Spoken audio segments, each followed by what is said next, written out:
Hi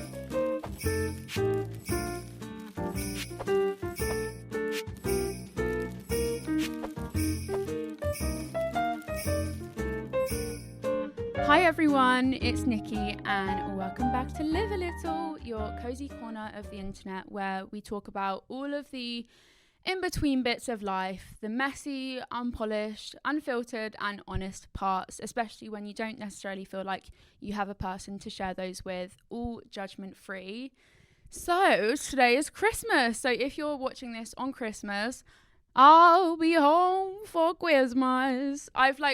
Merry Christmas, Merry Chrysler, Merry everything related to that. I had to get that out of my system. It was like eating me alive, not saying Christmas. I've already started saying it now that it's December and annoying all my friends. But yeah, I know that Christmas is a very Marmite day I feel like you either love it and look forward to it and it's just the most exciting, wonderful time of the year as the song goes, or you dread it and there's a lot of weight to it and it can be quite stressful and a really hard time in a lot of ways for a lot of people. So if that is you today, or if you just come here to fill a bit of time on your Christmas in between eating, stuffing and opening presents and spending time with whoever it may be, if you are doing that and do celebrate it, I'm happy to have you here and be spending Christmas together.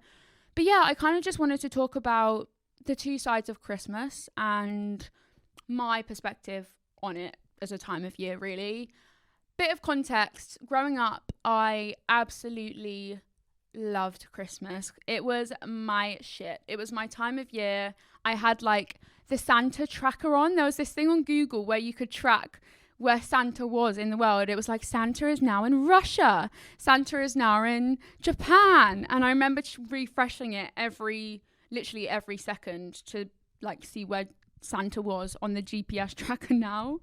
And my parents made it really magical for us, which was very, very, special. And I'm so lucky that I had that. And it was always kind of something to look forward to. And I've got such a big family that it was always this day, defined by togetherness and family and spending time with one another and having an excuse to get together. And yeah, just really magical. I think there is so much to look forward to that time of year, especially when you're little. I remember, oh my gosh, well, you actually might not know this if you're younger than me. If you're Gen Alpha, Argos used to come out with a massive, massive, massive catalogue, and it had every single toy in it that you could think of. And I remember, I think it was literally like 1,000 pages. It was so chunky. And I remember going through it, like sitting there for hours and circling every single toy in it that I dreamed of getting. I'd only ever really end up getting one of them, which I was still so excited and grateful for. But I remember there was like bracelet making, chocolate maker, all of these things. And I was so excited about it. So I remember that really, really vividly. And other fond memories of Christmas are like my brother and sister, who are older than me, Alex and Tasha, would come into my room bright and early and tap me and wake me up because we were just also like, we just couldn't wait to go downstairs into our living room and sit together and open our presents that Santa had got us.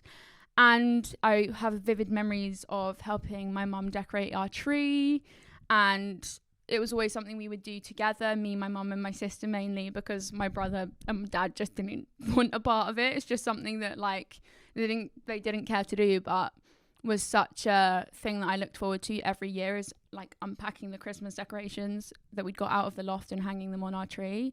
And so I think there is a lot of nostalgia related to Christmas. So many of our VHS videos from when we were little are from Christmases, and they are so special to look back on and so nostalgic. And yeah, I think they are I feel like a lot of times in your life actually get defined by Christmases, and I'd say like Christmases and birthdays. But I think there is a lot of struggle with Christmas, especially as I've got older and life has happened. Christmas isn't what it used to be. It's not defined by glitter and fairy lights and Christmas decorations. It is a difficult time.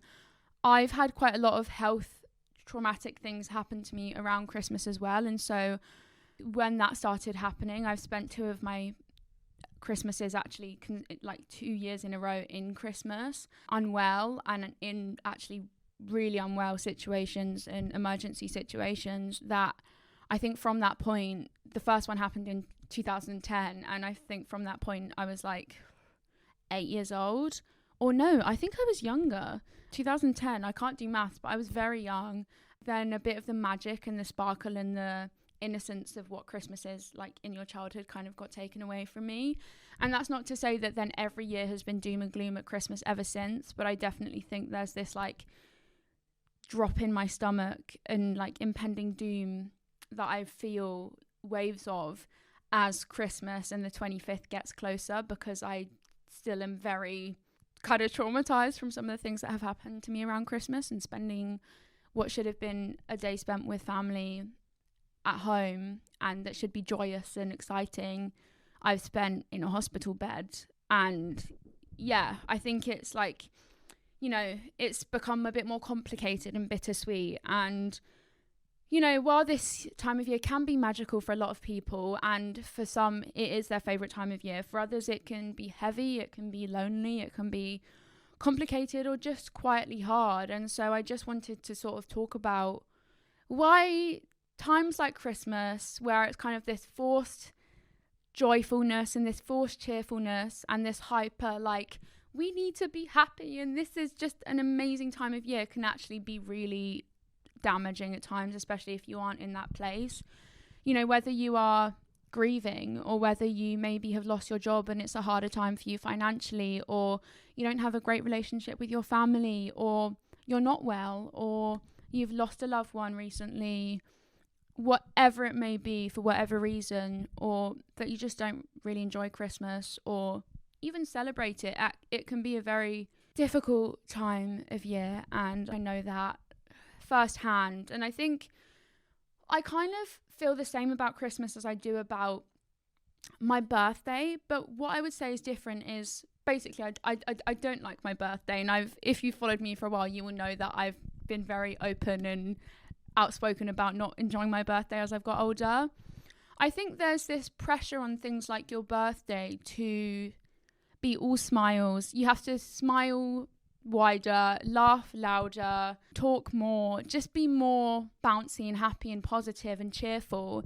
And I think, like anything, when you kind of feel forced into feeling like there's a certain way you should have to feel or act, when there's like a, I don't know, milestone put on that, aka a birthday or a Christmas, it can be really difficult when you don't feel that way, because you kind of have people that do love things like their birthdays or Christmas kind of looking at you like, why are you bringing the mood down? Or why are you not happy? Or why are you not cheerful? What's wrong with you? And it's a lot in my head. You know, my family know that I struggle with times of years like Christmas and my birthday. So I think a lot of it is me just being like, oh God, I'm bringing the mood down, or I don't want to touch anything that could affect the energy in the room. But I do feel like there's this thing about my birthday where, because your birthday is ultimately your day, if you aren't in a place where you're very happy, a lot of my birthdays I've spent depressed and crying, but my family have kind of just gathered around me and supported me through the day, because they know that I find it difficult and it's my day. So however I want to spend it, if that is me crying in a ball, like it's sat in a ball on my bed, that is okay, because that's how I want to spend my day. Not how I want to, but you know, it's my day. So ultimately, if that's what I feel I need to be doing, then I can. But Christmas is kind of like, for the people that celebrate it, everyone's birthday in a way. And so if you're not feeling great, if you're not feeling happy, if you're not feeling talkative or cheerful and excitable about the day and joyous, then you feel like you are kind of tainting the day for everyone else, because you don't have the same outlook as them. And it's not just your day, it's not just your birthday, it's everyone's birthday, if that makes sense. I just dread it every time it rolls around, because I'm so conscious that maybe I'm not smiling enough, maybe I'm not engaging enough, maybe I'm not happy enough. And I do so much masking on a day like Christmas to just get through it for the people around me. And I think that's a really difficult thing. You know, a lot of us struggle with days like birthdays or Christmases, because a lot of them bring up a lot of complicated feelings in so many ways, whether they're relational or financial or internal, whatever they may be. You know, an empty chair that someone used to sit in that maybe no longer be around feels so much more significant and visible. Silence in a room feels so much louder.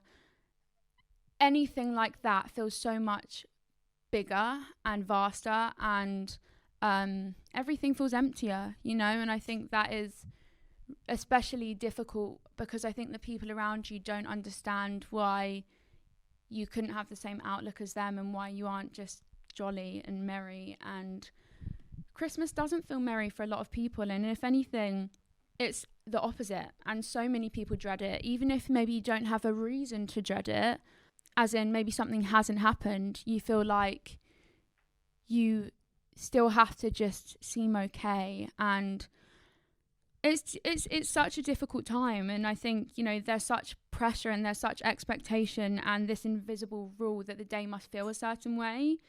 It just then means that the whole time just feels so heavy, I think, especially.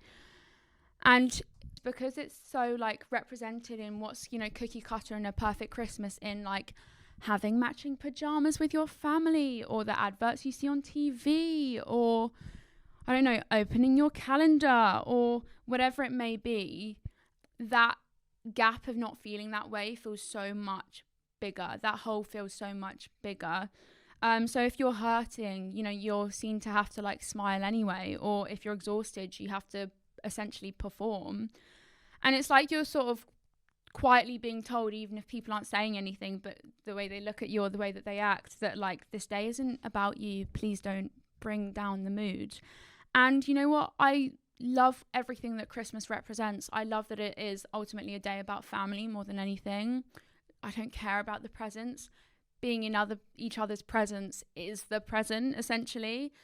You know, I try so hard to seem okay on days like Christmas that I then feel like I'm so taxed after. Like it takes a real emotional toll on me after. I feel like I need to hibernate then for like a week after and sit in silence after a Christmas, because I'm so hyper aware that I don't want to tread on anyone's enjoyment of the day or do anything wrong. It's like sitting in silence isn't enough. Everything just needs to be so much bigger and so much more extreme.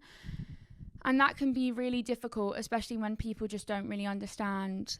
People will say, oh, you need to be grateful this time of year, or you need to be happy or put on a smile, or whatever it may be. And I think that can be super counterproductive. I think especially on a day like Christmas, a lot of people don't really see your struggle, and I think that can be very, very difficult. You know, there's a pressure to spend when you don't have much money, or there's a pressure to see people you're not okay with, or to fix years of turmoil maybe in a family in one afternoon just to like play happy families, or, you know, paint a happy picture that maybe is not the reality of your life.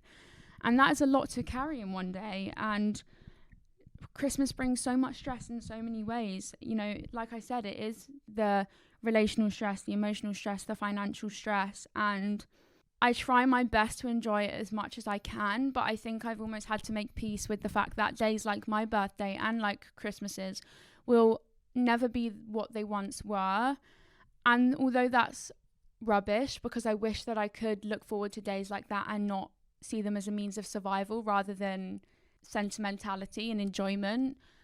But when you stop trying to force yourself to feel a certain way that you just do not feel, or appear a certain way that you just aren't internally like, then the day feels a slightly bit less heavier. Like, we all need to, I get traditions and I get things that make Christmas what it is, aka, I don't know, playing Christmassy music, or getting a tree and decorating your tree, or spending that time with, you know, family, if that's what you do.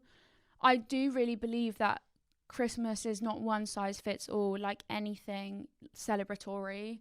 And if you don't create boundaries or create space in finding what works for you, obviously in a means that also, you know, works for other people in your family, unfortunately you do have to consider, like, you can't just miss out on a day if all of your family is spending time together and, you know, you need to go and spend time with them. But if you can at least take the pressure off yourself a little bit to not feel like you have to act a certain way or have to apply yourself to these traditions just cause, you know, they've been there for the test of time and they've been there for a lot of your life, I feel like that helps a lot. So yeah, I've realized that I've had to make peace with the fact that Christmas will never be what it once was, and Christmas will never feel merry, which is a shame, but it's also quite comforting, and it's a bit of a relief to be like, okay, you're not going to feel a certain way, so don't expect to feel that way, and just kind of, it's only a day, and as far as that day comes, that day goes, even if it feels like eternity while you're in it, and like a really heavy, significant day, which it is. It's only 24 hours, and I think if you can put into perspective that it's only 24 hours of a year, I know there's so much that comes with it in the before and the after, but the day itself is only 24 hours. And so if you can try and like reduce it to that, I think it takes a bit of overwhelmingness from it.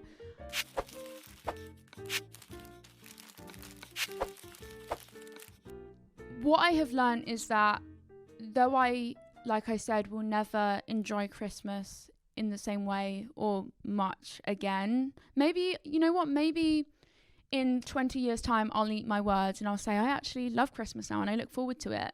But in this current moment in time, I don't, and that is okay, and you don't need to, that is okay. But I've learned that though I am a summer baby to my core, and my satellite right now is working overtime and I'm constantly in a state of confusion and exhaustion, and I don't want to leave my house because day and night are the same thing. We don't see a sunrise for like 3 months or a sunset, and it's honestly driving me insane. And I hate layering. Got so many layers on, I can't move my arms properly. It's stressing me out. It's sensory overload. I can't stand it. And my eyes are watering every time I put my mascara on because of the wind. That just is like knocking the air out of me.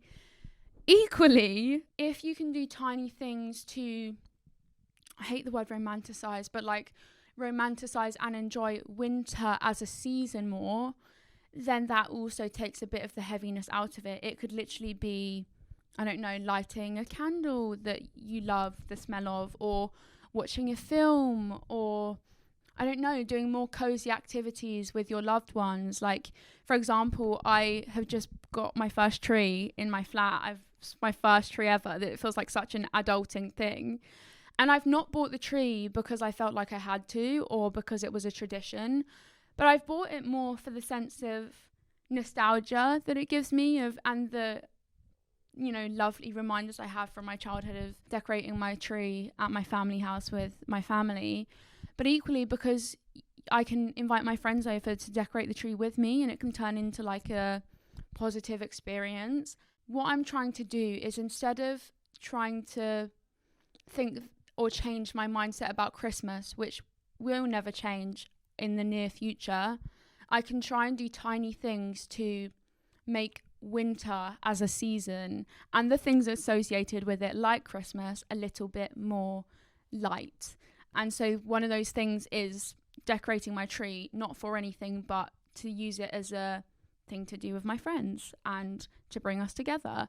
So that's one thing. And I think even if it's just been really fun actually to buy Christmas decorations. Like I just bought an espresso martini Christmas ornament, and that is so fun to me. This is what happens when you get adult money, is that you can buy stupid things like an espresso martini Christmas decoration, or like oh my god, I was on like the Next website the other day, and they had a soap dispenser which was like, it looked like a gingerbread cookie, and then it had gingerbread man climbing up it, and I was like, oh my god, I need it. I don't need it, but I want it.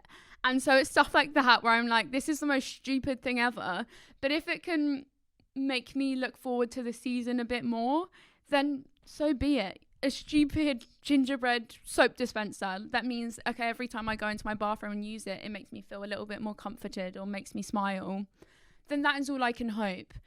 We try and force ourselves into feeling certain ways about everything because that is what is socially acceptable, or that is what society is telling us that we should be feeling. At Christmas, you should be feeling merry and cheerful. On your birthday, you should be super excited about the year ahead of you. And, you know, other milestones that you may be going through, that you should be feeling a certain way. On a Valentine's Day, you should be feeling really, like, in love, but if you're single, you don't feel that way. Or if you've lost someone, you're obviously not going to feel that way. You're going to mourn, you're going to be sad, you're going to be, feeling different emotions to what society is telling you that you should be feeling or that is socially acceptable. And I think we just need to all give ourselves a break. Every feeling is valid that you are feeling, whether that's anger, whether that's frustration, whether that's envy. Everything is valid. If you don't have a great relationship with your family and you love but envy a friend that does, but are also happy for them, those two things can exist at the same time. And I'm beating myself up about feeling certain, like maybe resentment towards certain people, even though it's not towards them, it's just towards maybe their life being easier in a certain way that mine isn't. For example, I feel resentment towards people who have good health, but that doesn't mean that I would ever wish bad health upon them. So two things can exist at the same time without one cancelling the other out. I think we look at things so black and white because grey area is uncertain, and grey area is not something that we can define or put into a box and like be so super self-aware of and like tell ourselves like, oh, I feel this way because of this. And so I think we just need to let ourselves feel every emotion and just go through the motions of feeling. We don't want to feel these days because we're really scared that like our feelings will envelop us. This is like going a bit off topic, but I feel like I'm talking about therapy in every podcast I do now. But I was talking to my therapist about like how I just feel quite numb at the moment. And she was like, I don't think you feel numb. I feel like you are just scared to actually feel. And I was like, yeah, you're right.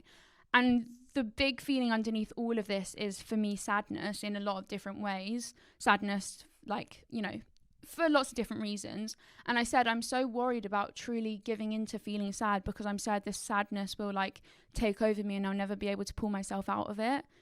And I feel like that is the case for a lot of us. We are so scared to feel our feelings to the extent that they feel that we just push everything down or just avoid it. And that can be so damaging for us and detrimental. So on times where those feelings will rise, good or bad, just let yourself feel them. My therapist gave me a really good analogy, and she was like, every emotion is like, if you think of like Inside Out, the film, every emotion that we feel is almost like a performance on stage. It's like an act on stage. And you always want the performance to be joy. You always want joy to be the one you're watching and performing because that's the one you're comfortable with and that's the nice one and the one you associate with good things. But then sadness and anger and fear and all of these emotions you have, if they don't get their time on stage, they are going to be angry and they are going to then kick off and be upset with you for not giving them their time on stage. And so what she was saying is, even if it's uncomfortable for a period of time, even if you really don't want to feel those things, no one does. No one wants to feel sad or feel down, if they can help it. But if you don't give yourself time to feel those things and watch those performances on stage, even if they aren't great, or you want to give them a X on, like if this is X Factor, you want to give them an X and you want to buzz them off. If you don't do that, then it's really, really like detrimental ultimately. So basically what I'm trying to say is that let all of your emotions have time on stage, because if you don't do that, then days that have this like heavy significance from society and what you see on TV or in films or whatever it may be will be even harder. And it's the same for other people. If other people are feeling sad on days or are feeling angry on days like Christmas, then let them also have their time on stage to feel those things. I am so grateful to have a lot of positive memories associated with Christmas that I can draw upon from my childhood. It isn't all doom and gloom, and I know I am so grateful, and I think it's really important that days like Christmas do exist because it's an excuse to be with your loved ones if you have a good relationship with them, and I'm very lucky that I do. But I just try and enjoy it in a way that feels tolerable for me and more survivable for me, really, because real Christmases look like people working in hospitals, people grieving, people being alone, people being down, and people missing other people. And so You know, when the world tells you it's the happiest time of year and you're not feeling that way, anything else can feel like a failure. And what I just want you to know is that you are not a failure. You are human. And the way you are feeling is completely and utterly valid. And so if someone is not feeling all cheerful and merry this time of year, and you can just tell they struggle, just, I guess, if you could do anything for them, let them know that however they feel is okay, and that they don't need to feel any way differently if that's what they need to feel to get through the day a little bit easier. Because phrases like try to enjoy it, or be grateful, or someone has it worse, will essentially make them feel even lonelier on a day that can already make someone feel lonely and make someone feel really not seen or understood. I'm here is all that you could tell someone in times like that, so that they feel a bit more seen. So yeah, a lot of people can't go home, a lot of people don't feel safe, and a lot of people spend the day alone. And if you can do anything, it's just try and be a bit more perceptive of people outside of your own bubble, because even if you have a great relationship with something like that, others may not. And so yeah, I think just having a bit more awareness and consideration of stuff outside of your own experiences can be really helpful, and I'm sure that those people will really appreciate it. I think if there's anything that I would tell you is that however you're feeling is okay, and we've come to the end of our 2025 Christmas. You now don't need to dread it for another year. It's over, and in the least condescending way possible, well done. I'm proud of you for getting through another Christmas and another year, because 2025 has been a weird one, you know, for a lot of us. I look back at this year and I feel like I've had like very little self-growth, and it's been a really up and down one. And so I'm proud of you for just getting through Christmas if it wasn't an easy one for you. And I hope that you've just treated yourself with kindness and been gentle to yourself or someone else who may be going through it. So instead of asking yourself on a day like today, how can I try and make it perfect, or how can I try and be better or be happier for other people, try asking yourself, what would make today feel more gentle for me? What can I do? Or what can I do for myself? Or what can I do for someone else who may be going through it, in whatever way that may be? What can I do to make today feel less heavy for them? And I'd say that's my little thought of the week. Just try and be more gentle and kind to yourself. That is it. Christmas is done. Thank you for being here. And whether you've pressed play on today and this episode to feel less alone, or just to pass some time in between what you're doing, I'm really glad you stopped by. And I know this time of year can hurt a little bit extra, and that hole can be a little bit bigger, but just know that I see you. And yeah, I do get it as much as I can, because I'm in the same boat as you, and I struggle this time of year, as do so many. So yeah, I see you in the most not distant, quote on a wall way. I do. And you don't have to be joy today. You don't have to be okay for everyone else. You are allowed to exist exactly as you are.